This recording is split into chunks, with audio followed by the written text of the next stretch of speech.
So today, I mean, hey, we didn't bully anyone last episode. We bullied Ubisoft a little bit. Yeah, and far-right French politicians. Yeah, but again, it's the French. It's the French, doesn't count, not canon.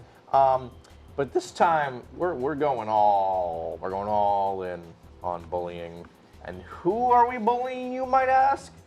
Multi-million-dollar company Sony is who we're bullying. Again. Because, yeah, again, well, what isn't the first time, probably won't be the last. So, yeah, that new PlayStation Plus is a thing. It exists. Yeah, so Sony's answer to Xbox Game Pass. Is it good? How does it compare to Game Pass? Is the selection any good? No, not really.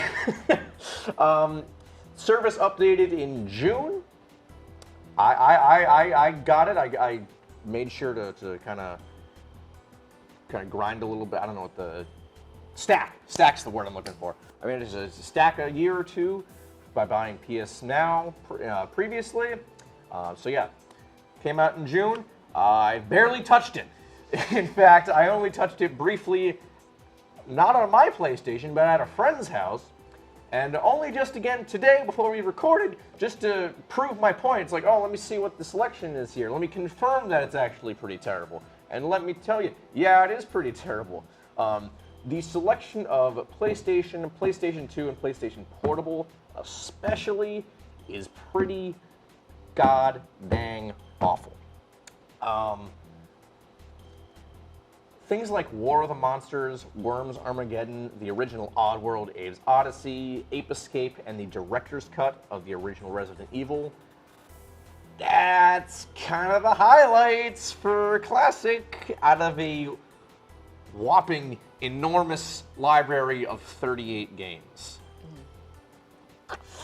So yeah, the PS3 selection is actually surprisingly solid, mostly because all those games are already available on PlayStation now, so nothing's really changed there, unfortunately. Also, you still gotta stream them. You can't download them. Oh, okay, so hold on. For context, because I don't know if we talked about it on the show, Sony, apparently when making the PlayStation 3, they got hit in the head with a hammer one too many times and encrypted the PlayStation 3 so hard that they actually don't know how to emulate their own games off the PS3. So what they do, what they did for PlayStation Now, is they have a room full of like PlayStation 3s that are on. I think they've updated it since then, but this is the original PS Now. And essentially, what PS Now used to do before it got amalgamated into PS Plus is it would log you on to one of those PS3s and it would play the game from there. Like, and they've kind of fixed it, but still, the only way to play the PS3 selections is to stream it via the cloud. Which, don't get me wrong, Game Pass has that too, but it is an option to stream it through the cloud, not a mandatory requirement. So you can, we have to, because I don't think we ever mentioned that on our show, so we're just reinstating that fact. I know we made a few online episodes, but this is for the TV viewers. All right, so you can continue. Yeah. So yeah, overall, I feel like the new PlayStation Plus has been a bit of a letdown. I don't think it's really worth your money. Again, I spent the money, have not touched it at all. I don't know what Game Pass was like when it first launched, but so far, I don't think Sony's doing much to win people over. Okay. So when Game Pass first came out, it was a little rough. It had a pretty rough selection, right? They were obviously trying stuff. Mm-hmm. Had a lot of THQ Nordic titles and first-party games. However, they constantly updated. And now we have what we are right now. So it is going to be a little rough. However, from what Digital Foundry put out on their video, half the PS1 games run a little clunky. Ooh. Yes, I don't know if you know this, but they did videos on both the PAL version and the NTSC version. And at first, at launch, you were actually region locked to play those two different versions until they, I think, fixed it recently. But yeah, so because most of the time, I think the rule is the PAL versions are usually inferior when it comes to emulation, but the PAL versions are superior if you have like a PlayStation. I think that's the rule of thumb. Don't quote me on that. But like, it's obvious that the frame rate was messed up on the PAL versions, like all PAL versions, the frame rate just goes bonkers and is inconsistent. And on the NTSC version I saw on Ape Escape, the textures are wonky and they'll just flash. Like the menu things will just be like it'll pop as a square box instead of the button inputs on Ape Escape. And it's really not good emulation at all for the PlayStation 1 games. Yeah, that doesn't sound And considering that they were rebranding PlayStation Plus, and the only thing they really had to do was the PlayStation 1, 2, and PSP emulation, because they already had PS Now, PlayStation 3, and everything on 5's backwards compatible, you would think that the PlayStation 1 emulation would be a little consistent? A little better, a little better. A little functional? But not so much. And they have like literally no exclusives. There's like none of the Twisted Metals. There's none of the Sly Coopers. No. And they have Jak and Daxter. That's kind of it. Do they even have Ratchet and Clank? Not any of the older ones, no. I mean, I think they have the PS3 ones, but again, that's just because it was on PS Now. I don't think they have any of the PS2 ones. And they want $10 more a month for this? Yeah, how much are you paying for all this? So I only bought a year. I think it was 120. Because it which is basically just the combined cost of a year of PlayStation Plus and a year of PlayStation Now. Oh, we also forgot to mention there was also a story. I don't know if you saw this, so we can add to this. So the second tier of PlayStation Now, because there's 3 tiers for this, to make it extra confusing. The second tier gives you access to the PS4 games, I think. PS4 and 5, I want to say. Okay, and 5, and it gives you access to demos. And they promise like every week there's going to be a demo. Issue. They basically sent like ransom letters to game developers saying, you need to make a playable demo if you want this game to go on our store. Oh my god. And the demo is only available if you pay for the second tier onward. What the hell? Why? So what is the point of the demo then if you have to pay for the demo? I love paying for demos of the games that I could just play ordinarily. Hold on. What is the point of the demo? If the game itself is already there. No, it's like if you're making a new game. Let's say I don't know, Apex Legends 2, okay?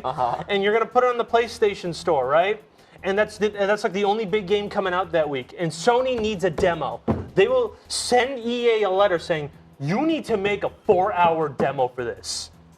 And then they have to subside to stay on the store or something ridiculous like that, right?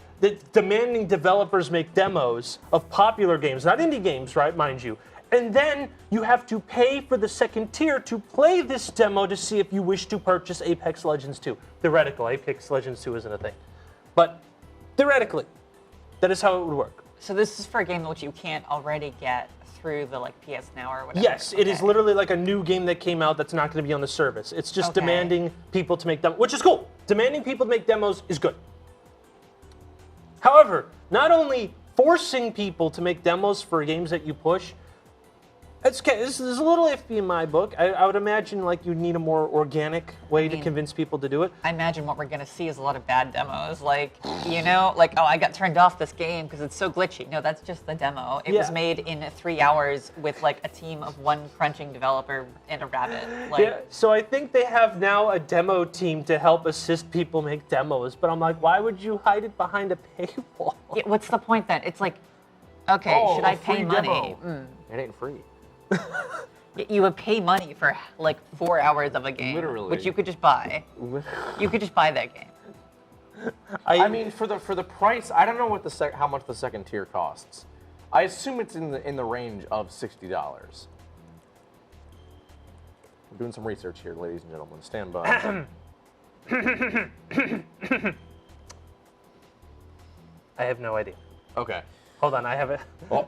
Let's go to the PlayStation blog. What do you got to tell us? Okay.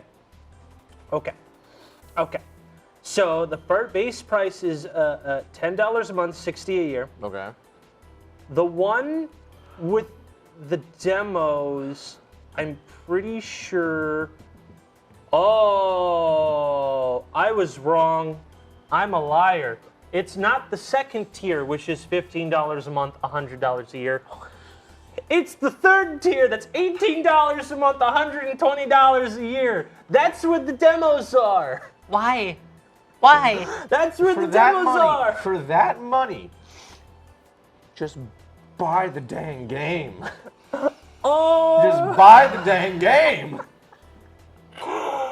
Oh my God, this is worse. We're finding it out. It's worse live, all right, babe? I'm baffled.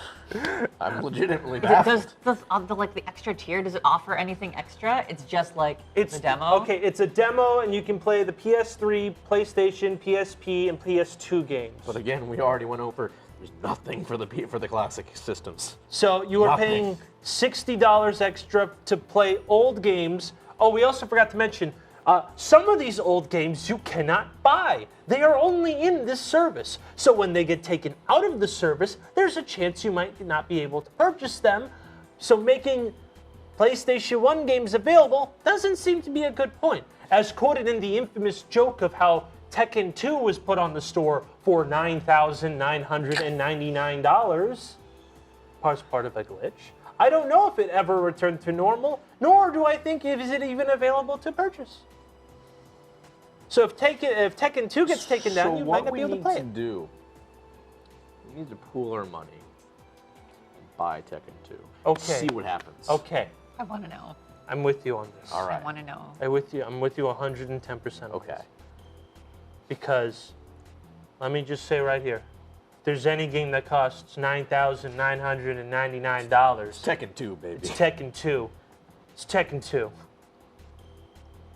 So I know last episode we had the GoFundMe for getting Dr. J out of prison. This time we'll have a GoFundMe to get us to buy Tekken 2. Let's get Tekken 2, baby. Yep. That'll just be that right there. Quote, word for word will be the title of the GoFundMe. Let's get Tekken 2, baby. Yeah. Spelt incorrectly, by the way. BAYBEE. Yeah. So yeah, donate now. Donate now. Don't buy the new PlayStation Plus. Wait for it to get better Yeah. because it sucks. Mm-hmm.